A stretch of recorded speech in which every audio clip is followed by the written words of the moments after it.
Well, I'm so happy to have everyone here today, but let's get right into it.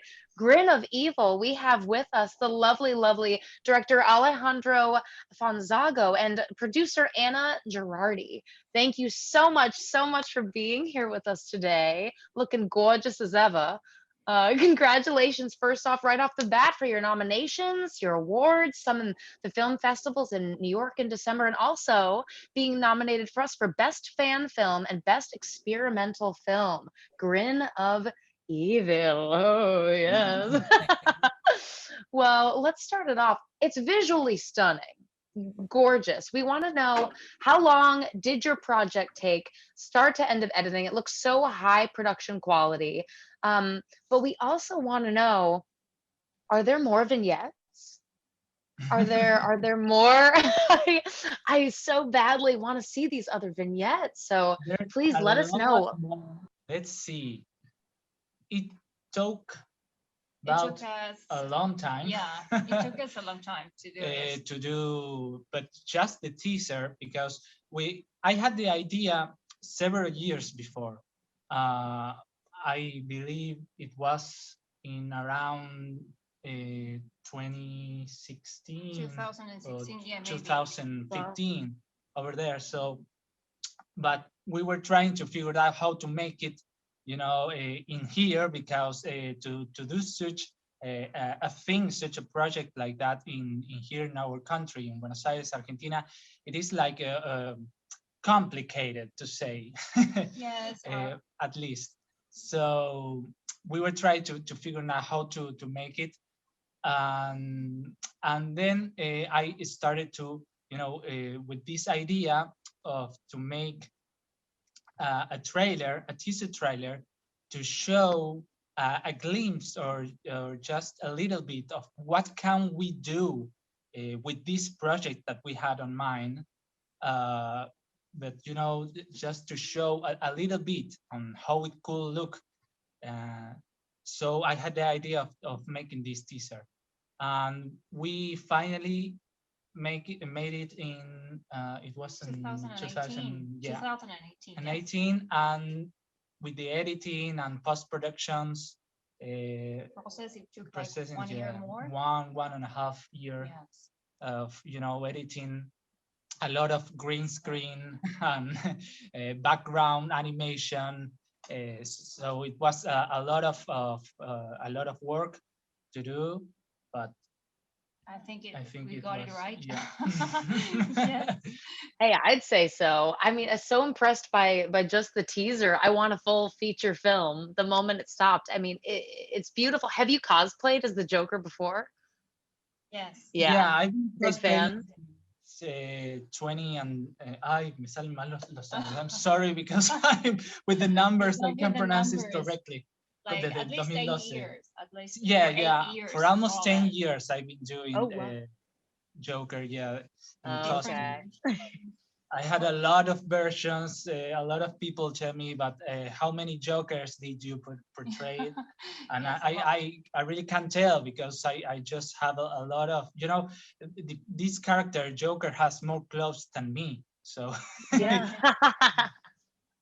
you can now see me here with a purple Yes. shirt, and I don't know if it's me, it's mine, or from only the Joker. the So. makeup is missing. Really? Really? Yeah, yeah. So we were just finishing all this in post-production, and the movie, was announced, and we were like, really? Oh, oh no. Of course. So, but yeah, it was quite different from what we have in mind, and we wanted to recreate the most accurate version from the classic, comics, from the comic books or the animated series. We take a lot of influence from the video games as well. So what we wanted to recreate in this teaser trailer, that also works as a little short film, is all that atmosphere that we have, in the games, in the video games. Good to see you guys. My name is Luke. My question to you is, I want to know what camera did you use? The lens was so clear. I would like to know that. We use a Red Dragon camera for all the shot. The interesting thing about this is that it was all one shot, no cuts. It was Right, that's true. Yeah. one long, very long shot, Very long. and we also had a lot of challenges in this shot because we had practical effects. We had a lot of from the focus, of the camera. Is that right? I don't know if I'm pronouncing correct. We have Landon Walsh from Spider-Man in the Neighborhood. Luke, would you want to ask him? Absolutely. Yes. Actually, I love the film. I'm a big Marvel fan. I really enjoyed it. My one question to you is, where did the idea come from to kind of take away arguably the best thing about him, away from him, the fact that he could shoot webs? The idea was, it was basically, I was talking to Lindsay, who plays the Uber driver in the film, and I basically messaged her and I was like, how can we shoot a Spider-Man movie without the budget for web shooters? And she was like, well, what if he had to take the bus to work one day, I think was what she said, or something like that. So really the idea started from there, and it was how can we make a Spider-Man story where arguably he doesn't have his greatest tool is his web shooters, or something like that, and could he still do his job efficiently, and would he still be able to get the bad guy at the end of the day if he didn't have his web shooters? And also it worked out with how we shot it and everything too. Now let's have a question for Damon Wellner, who is here from Hood, a Star Wars story. Amy, would you want to ask him? Sure. I would first want to congratulate you. It was an amazing stop animation, and I'm just curious, what's your process of making the film? I also read it that the film has a very small budget of $500, so just curious how you were able to realize this whole film with such a small budget.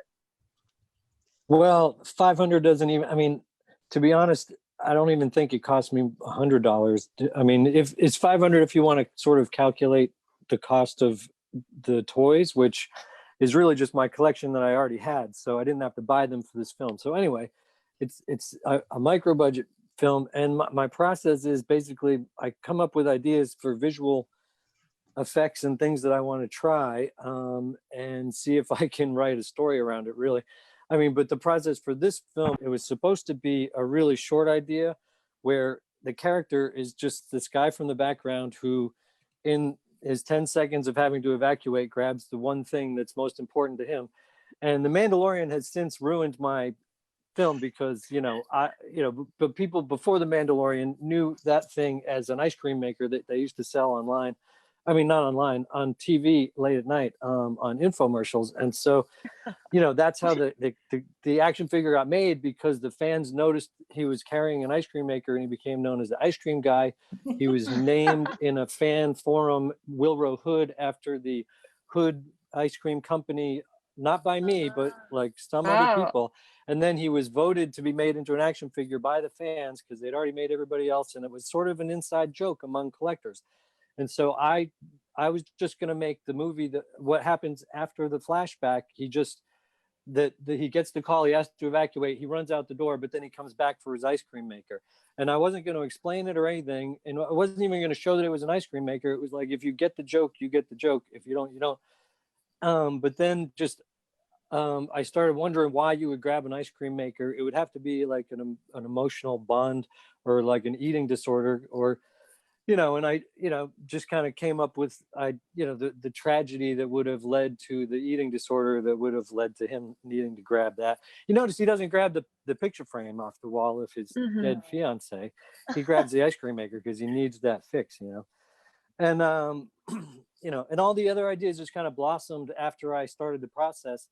And, I didn't have a script and I didn't have storyboards. I just kind of knew that it all had to devolve into chaos, and I didn't have to resolve any of it. It was just going to flash back to the Cloud City. Anyway, that's the process. It was just kind of a big joke. It was kind of an idea that I'd had, like, a year or so in developing in my mind, and then like sort of I was like, well, I should just try it and see if I could do something with the Rancor monster, because I really wanted to do the Rancor monster. And then I was like, ooh, well, how could that happen? Oh, maybe it could be in a zoo. And then what else could happen in a zoo? Oh, they could all get loose. Oh yeah, well, lots of fun things could happen. I didn't know the clones were going to show up until I was like, I needed a reason why the cages would open, and that's because the clone got knocked into the thing.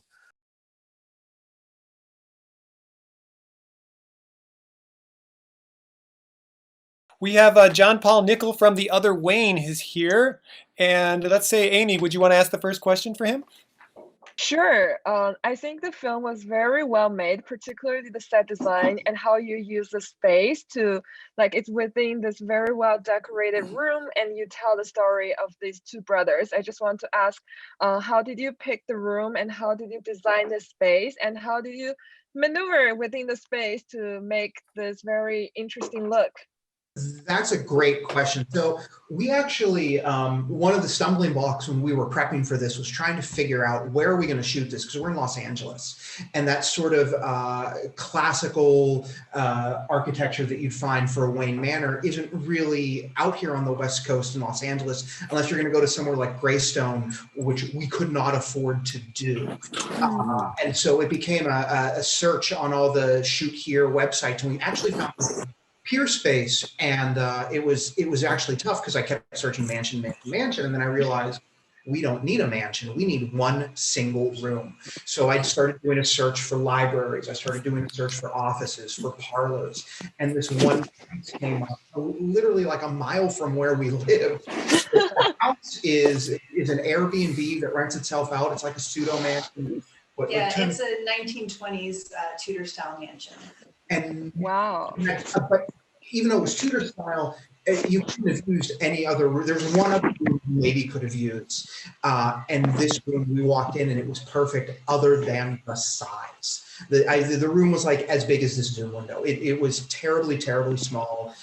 We didn't have to bring in a lot. We pulled out a lot. It had desks and stuff.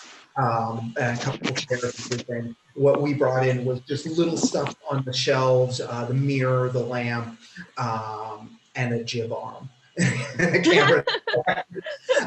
So a lot of maneuvering the space was what can we do in a space this small, and the decision was this is the perfect space, so we'll just make it work. And some of the more grandiose shots we wanted to do, we just couldn't. But we did what we could, and like I said, we fit in that jib arm and didn't scratch the paneling and the wood walls or anything. So I call it a success. Yeah. The room was really pretty dressed already, but we bought a few things for set dressing. Our director had some stuff, and I also have a lot of my great-grandparents' things that we use of the time. Yeah, just little things to drop in here and there. But then you'll see weird stuff. If you see this on the big screen, you'll see like Crime and Punishment and things like that in the books behind Bruce or Peter in there. And that was just happened to be there on the day. And we just felt so we got really lucky. A lot of things really came together. From Living in Crime Alley, we have Rob Ayling in the UK, who's it's very late at night. Melanie, would you want to take over? Yes, of course, Rob. Thank you so much for being here. We'll get you some coffee. We'll make it work for you. I love you're decked out. You're decked out in the Batman garb. I love it. This, well, thank you this so is just normal attire, mate. This isn't even like this is just normal attire. And it's as a for Friday. The things, I think I'll just stick to this for now. But Hey. Thank you. Well, that'll work. Well, thank you so much for being with us. Congratulations on being nominated for Best Fan Film, Best Empowerment Film. It definitely did that. I mean, you're so, your past work is you pull on those heartstrings, and you definitely put that spin on this story. What a clever twist at the end. For me, this story is about heart, generally speaking. It's about well, it's a very grounded reality. So, and from people who have watched the film now, Living in Crime Alley is very much a ground level Gothamite story. It's focusing more on the ground level's perspective of Gotham and what it means to really live in that atmosphere, in that world of it. And rather than being high in atop in buildings with a rich guy in a bat suit with gadgets and everything, it's more focused on, you know, just a father trying to bring up their daughter in a city where there's really no hope. You know, many people say, you know, why on earth would anyone want to live in Gotham? Well, some people don't have a choice. And that's the reality of this film, is that they don't have this choice of living in Park Row, Crime Alley. And yeah, the finale itself was pretty much a reflection on what most parents kind of fear is when they have their children repeating things, or they see things, they see this type of imagery and they don't want it to repeat in itself. And it's almost that kind of full circle thing of, I've seen images somewhere of a Batman in some way dressed in this way, throwing things, and it's, you know, hitting things. And that's where we set it up at the very beginning. And then towards the end, with the finale of the father picking up a gun, aiming at her hero, but then she realizes the moment that her true hero really is in fact her father. And then, you know, it's questioning ultimately, is Batman really doing enough for the city at the end of the day? Yeah, absolutely. And I just, it got me at the end because, you know, she has to choose her hero or this, and then just the little wobble of her hands was just enough to show, like, oh, please, this ground level family, this is what Gotham really is. I thank you for giving us that different perspective, that different lens on the usual, you know, oh, well, people here are the 1%, people here are the superheroes. But at the end of the day, the fans want to know, like, where would we be if we were actually in this world? Yeah, absolutely. And I think it's funny you bring up the gun prop there, because it took us only 2 takes to get the moment where she's just wobbling the gun backwards and forwards. Like when you do the first take, you know, it's like, fine, okay, we've got the shot set ready and everything else. Do the first take, fine. And then it's just literally a little piece of direction, which was feel the weight of what you're carrying right there. You know, that's I think something that we forget the most with the, you know, we're so ingrained with superhero movies that, you know, if someone gets shot, it's a very small minor thing apparently. And but for me, I wanted the weight of the gun to mean something, and especially in a child's hand, you know, especially for a child, because it's bigger than their own hand, to be honest with you. So carrying that weight on their shoulders of, you know, actually they could pull the trigger on something, on someone, you know, it's a delicate moment. And, you know, for me to tell that to a 10-year-old child, you know, it's going to be a psychologically problematic thing, first of all. But, you know, I didn't obviously say, you're carrying the weight on the shoulders here. No, it was more of just feel the weight of the gun itself.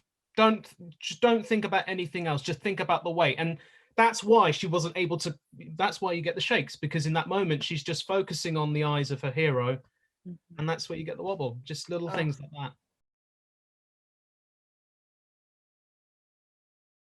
We also have, from A Blaster in the Right Hands, we have the director, Richard from Australia, and we have Ben Hamilton as well. Melanie?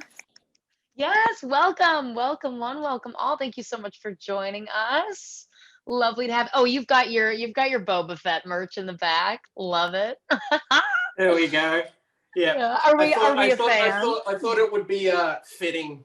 So apropos. Yes. Well, I know we all can't wait for that spin-off series, but beautiful. Well, yes, congratulations on your nominations for Best Fan Film, Best VFX, Best Short Film. Well deserved. Good luck. Thank you so much for, of course, thank you so much for being here with us.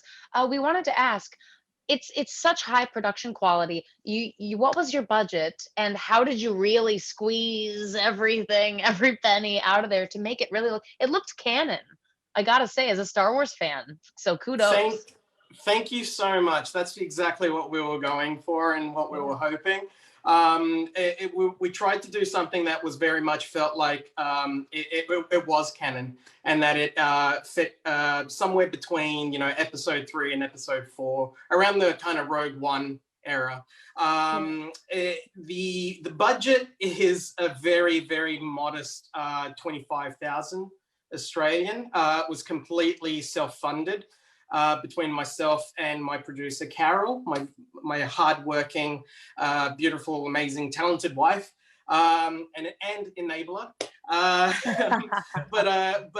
Yeah, we basically just tried to gather whatever penny we could, but knowing that the whole budget would go into the production. Everyone else, all the talent on display in front of the camera and behind the camera in post-production, they're all our amazing volunteers, just people that we've collaborated with before and really kind of stepped up to really make something that isn't only close to our set, like to ourselves, but also close to themselves as well. So they all had an amazing passion for not only the craft, but also the Star Wars material as well, and doing you know, a space western before Mandalorian showed up. So yeah, so now we can all just kind of share the love. Oh, definitely love that. I even heard this like spurs on the back of Ben's heels when he's walking through. Was that what you were trying to do? It was Boba's spurs. So famously, yeah, Boba is the one that has the spurs. So during the confrontation between Ben and Boba in our final act, before you see the reveal through the smoke, Boba does make his appearance. He's sort of teased throughout the film. But it's the spurs that gives him away, and then as he comes through the smoke, it was definitely a great kind of moment, and Ben going mano a mano in a good old fashioned classic standoff. Yeah. We have Keith Barnfather is here from Still in the Devil Seeds of Ardor, and Amy has a question for him.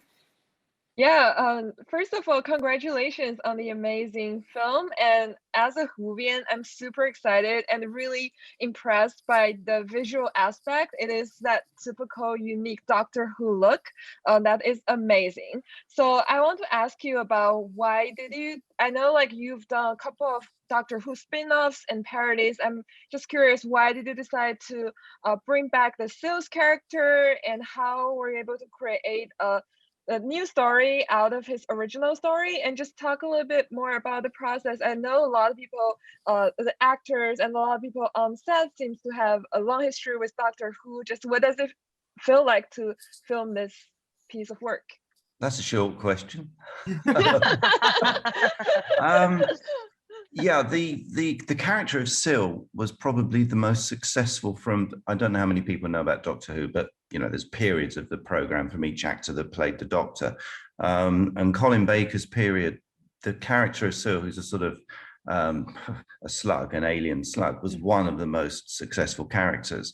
So we, luckily, the thing with Doctor Who rights is a lot of the rights rest with the writers.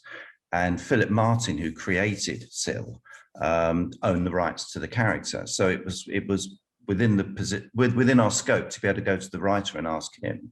And he was really keen on the character coming back, because the program itself wasn't planning on bringing him into the fold again in the new series. So we worked from that. I mean, perhaps the difference in a way with a lot of the things that we do is that they are professional, inverted commas, everybody, in only the context of everybody gets paid, we have to secure the rights. It's not a lot of money, but it's enough that we can afford to approach it that way, commission the writer. And Nabil Shaban, the amazing, utterly amazing Nabil Shaban, who plays Sil, was, who I know, was, well, obviously I do now, but I knew before, was very keen on reprising the role. And Philip Martin wrote the story to follow on from all the stories he wrote from Doctor Who. So it's, you know, there's conversations, isn't there, everyone, about canon and what's canon, what's not canon. I don't think it matters. I think you do what you do, you make what you make. And if people want to love it, they love it. If they don't, they don't. You know, I mean, as a filmmaker, I do it for me, which I hope then everybody else likes too. You know, and sometimes you win and sometimes you lose. Yeah. It's always exciting to see some of the characters from the older Doctor Who series being brought back to life as a Whovian. So I definitely really enjoy seeing it. Oh, thank you. Is that Ben that we have over there, the actor Ben Hamilton? Were you in Blaster in the Right Hands, correct? I was indeed, yes. Hello. Okay, great. We have an audience question. They want to know, does Ben and any other of the cast members, did they have any martial arts experience? And if so, what is that a critique? No. No, I'm joking. A little bit, yeah. So jiu-jitsu, a little bit of kung fu when I was at university, but that's many moons ago, as growing my beard will probably attest to. So yeah, but we did. We actually trained for a good few months through the choreography with the fight coordinator Igor Breaking Back. So we had people, yeah, on the team to help us prepare for the roles. Yeah. A question for everybody, Filmmakers Cast. What did you personally learn about yourself while making this film? So since I've got Ben and Richard up first, we're going to put you on the spotlight first. Ah, oh, damn. Okay. It's a very loaded question. I think the thing is, going into working in this industry, nothing really tests your resolve and grit. And then making a fan film. Generally, when you make short films, you're generally doing a proof of concept, whether it's a fan film or not. So in other words, you're really doing it for the passion and to get your story out there while displaying the craft of your whole team on display. So there is no real financial reward exactly. And so nothing says passion than making a fan film. And not only but for the material, obviously, and being a fan, but also the hard work that goes into it. And with Blaster, it shows through everyone involved on this production. So with me, it definitely, I definitely kind of proved to myself, and I think everyone would agree as well on themselves as well, that it took a lot of grit and determination. It was fun times, but it was a lot of hard work, both mentally and physically. And I think now we can just sit back and just enjoy it for what it was and reap the rewards. Thank you for that answer, Richard. Ben, putting you on the spot, go ahead. No problem at all. I'd say a newfound respect for those who do such physical roles whilst adorned with heavy prosthetics. So that's one thing, just on the physicality of it all. But as Richard said, the putting together of people who are really passionate about the story and bringing something to life. I mean, to be a part of that is something that was rewarding for myself, but also that newfound respect for everybody just pulling together to achieve great results, which I hope everyone agrees are great results. Yeah, and also a love for westerns and Star Wars, and bring those two things together. It's heaven. Thank you. I hope that answered everybody's question there. I'm bringing Damon on board. Same question. What have you learned about yourself through making this particular film? About myself? Well, I mean, I guess that you have to kind of go with your gut and find a balance between, pre-production and just kind of diving into the filmmaking process and seeing where that leads. Because really, like, so many, you wouldn't have any idea how many of the ideas I came up with after the fact and then was like, oh, well, I could add that line in there. Wouldn't that be funny and ironic if I took that C-3PO line and gave it to so-and-so, so many things, just sort of wonderful, serendipitous, mistakes or whatever that just lead to good filmmaking, and just, planning isn't everything, I guess. Thank you for that answer. We know that too well. Next up on that hot seat is Ana and Alejandro. Again, same question. What have you learned from making this particular film? What have you learned about yourselves? It took us a long time for us to make it. So the first thing that comes to mind is not to give up. And also, I think that it can help to inspire other filmmakers here in our country, because I think that maybe fun films are not that popular or sometimes are very difficult to make. So it's like the feedback has been great, and we have learned a lot. And the team that had the whole crew was very happy about it. We all want to see what's next, right? Right, of course.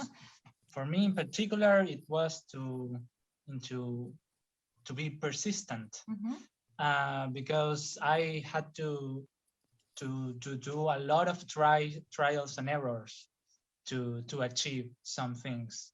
So persistence is one word that comes in mind Yes. a lot, and that's it, I think. Thank you so much for that answer. Keith Barn-Father, I'm bringing you up next. Hot seat, there you go, adding you to the group. Same question, what did you learn about yourself?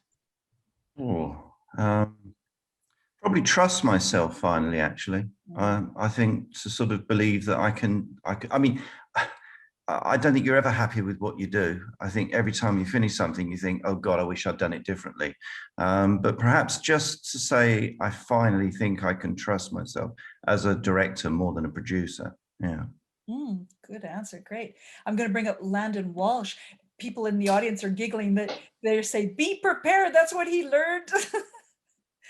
I'm bringing you up Landon.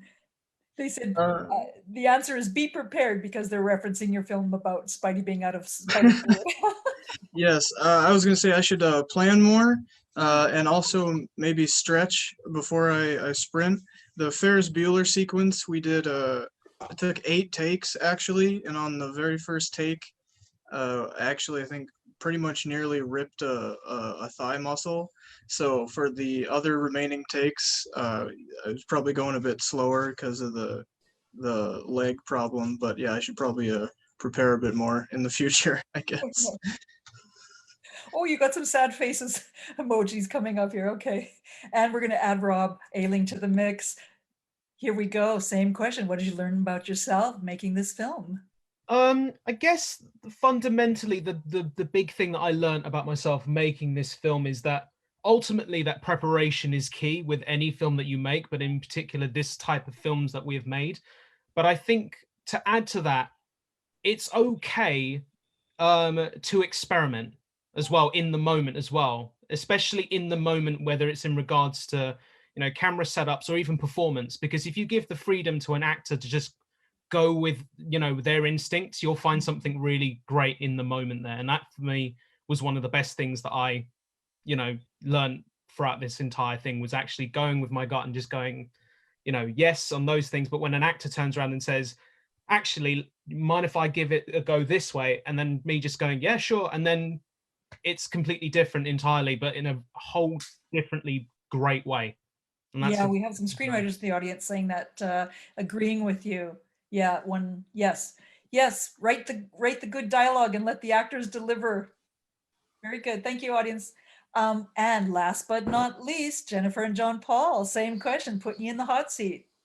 So what I learned is we've been wanting to make something together. This is the answer I was going to give. Okay.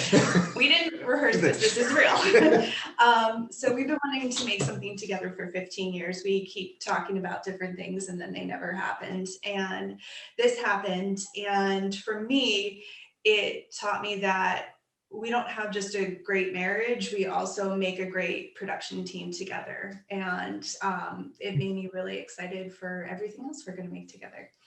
So I was going to say something similar to that, but not quite as eloquent. Okay, I got some. So there's this great Don Simpson quote. Don Simpson was Jerry Bruckheimer's producing partner. And the quote is, the only reason to make a movie is to make money. Sometimes in order to make money, you have to make a good movie, but the only reason to make the movie is to make money. And I realized after years and years and years of trying to make a movie because I thought it was going to jumpstart my career or open a door in Hollywood, how absolutely wrong that quote is. The only reason to make the movie is to tell a good story. And I'm synthesizing some of what other people have said, to tell a story that you love and you're proud of. It doesn't matter in the casting how many Instagram followers an actor has. It doesn't matter where your friends are at film festivals that can get you in, or this or that or the other. All that matters is telling a good story that you're proud of. And if you can do that, if you can execute that, then you will find great festivals like GeekFestToronto that will put on fan films.